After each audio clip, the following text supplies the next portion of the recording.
The Archer is one of the starter vocations in Dragon's Dogma 2, and it definitely has a great playstyle if you enjoy a mix of long and short distance attacks or are in general a fan of archery like myself. But anyways, let's just get right into the guide. Since the Archer vocation is one of the base starter vocations in Dragon's Dogma 2, we'll just go right away into the weapon skills. The Archer's weapon skills are mainly based around all the different ways you can utilize your bow and arrows to your advantage. Different skills involve things like shooting multiple arrows, spinning arrows, arrows with some sort of debilitation like explosive arrows or tarred arrows, and more. There are quite a lot of skills, but here are the ones that I found myself using the most throughout the game before I unlocked the Maister Skill as well. First is the dire arrow or the deathly arrow, depending on if you've upgraded this skill. This skill fires a devastating shot that knocks down smaller targets. This one also works on taking out quite a good amount of health from larger bosses, but it's great for dealing with goblins and other smaller enemies, so it's definitely one worth using. Next up is Barrage Shot, or the upgraded version Manifold Shot. The standard attack for the Archer is to fire a single arrow, but the Barrage Shot allows you to fire more than one single arrow at an enemy. This, of course, deals more damage than a standard shot and is a great skill to have.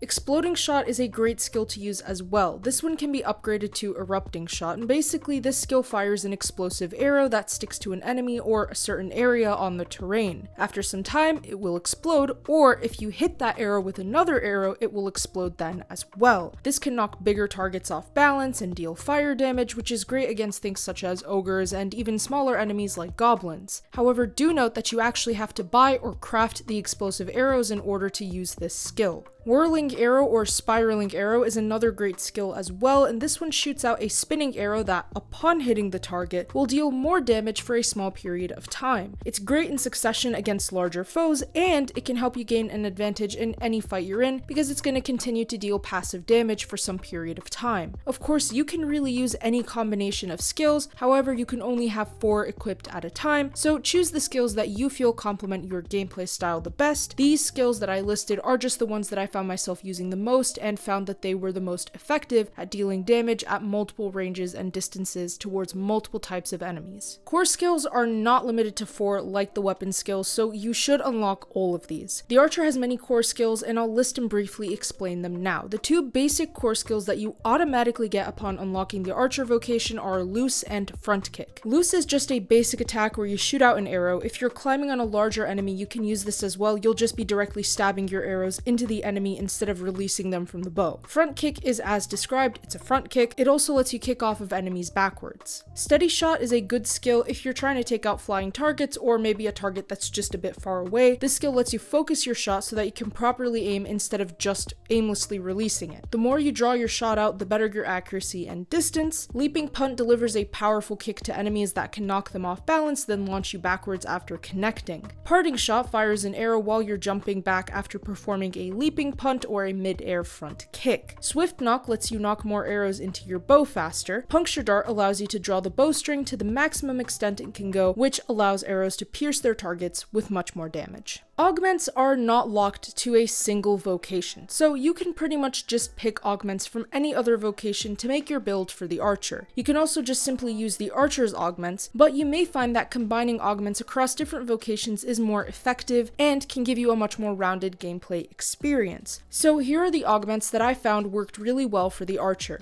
Opulence is one I'm going to mention now. I just want to note that this doesn't really improve you gameplay wise, but it does help you get more money because when you pick up gold pouches, Opulence allows you to make more money off of those pouches. This is from the Mystic Spearhand vocation. Now these are the more gameplay related augments. Gratification is from the Thief vocation, and it slightly increases your health when you deal a killing blow against enemies. Constancy is a fighter augment that I found is really well, and this one augments your knockdown resistance so you don't get knocked down as easily. As the Archer, your defense obviously isn't the same as, say, the fighter, so having this augment can give you a good boost in your defenses. Endurance is another great augment from the Archer vocation. This one increases your max stamina, which is important because stamina is used up quite heavily by most of the Archer's weapon skills. Ambuscade is an Archer augment that delivers more damage to enemies that are not in a battle stance, which is great for when they haven't noticed you yet and you can catch them off guard and deal much more damage. Conveyance is a pretty good one too, as it lets you increase your movement speed when you're carrying objects. There's also Lethality, which which lets you deal extra damage when striking a target's vitals. A lot of the archer augments are, in my opinion, pretty sufficient enough for the archer vocation, so honestly, if you just stuck to the archer augments, you would probably have a fine build. If you do want to include ones from other vocations such as gratification, the thief vocation definitely has some good ones for the archer too, but for the most part I would say the archer has a good range of augments.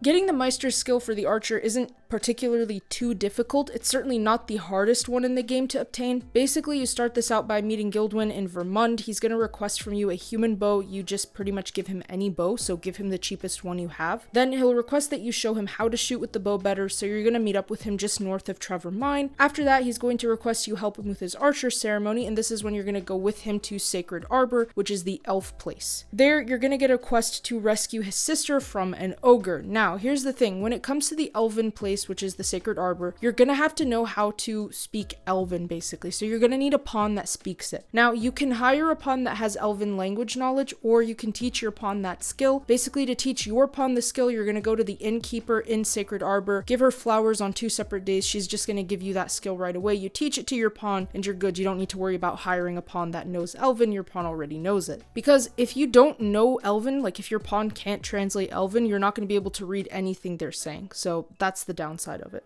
So after you get the quest to rescue Guildwyn's sister from an ogre, you're going to meet the Maister of the vocation, Taliesin. After completing the quest to save the sister, you're going to go meet Taliesin in the Arborist home. He's then going to grant you the Maister skill, which is called Heavenly Shot. This skill lets you fire a powerful arrow at an enemy, but it will use up whatever stamina you have left in your stamina bar, and however much stamina you have determines how strong your attack is. This one's honestly a really cool skill that I ended up keeping equipped instead of Whirling Arrow, because I felt like it delivered the necessary damage needed, especially against larger foes. The archer is a bit of a support class in a way, but it has the ability to be head-on aggressive. Still, it's certainly no melee class like the fighter or the warrior, so the party I went with was to have a mage, which is just a default I always ensure I have in my party for things like healing and holy light and other skills. My main pawn is a thief, and I felt like this is good because an up-close class can help out alongside a fighter or warrior who serves as a tank class in a way. This way, since you and the mage serve as support, the other two serve as the frontline attackers, this kind of balances out the party pretty well in my opinion. The archer's value is more in the weapon you use, but there are some neat looking outfits you can build for the archer that can help out with your defense and resistance. As usual, I'll show you what outfit and weapon I'm using on the screen. You should try your best to invest in a good bow as fast as possible. A lot of good weapons and outfits can be found pretty much anywhere, but you can definitely get some good ones in the Sacred Arbor. I do find that the bigger bows are a bit heavier, but they're definitely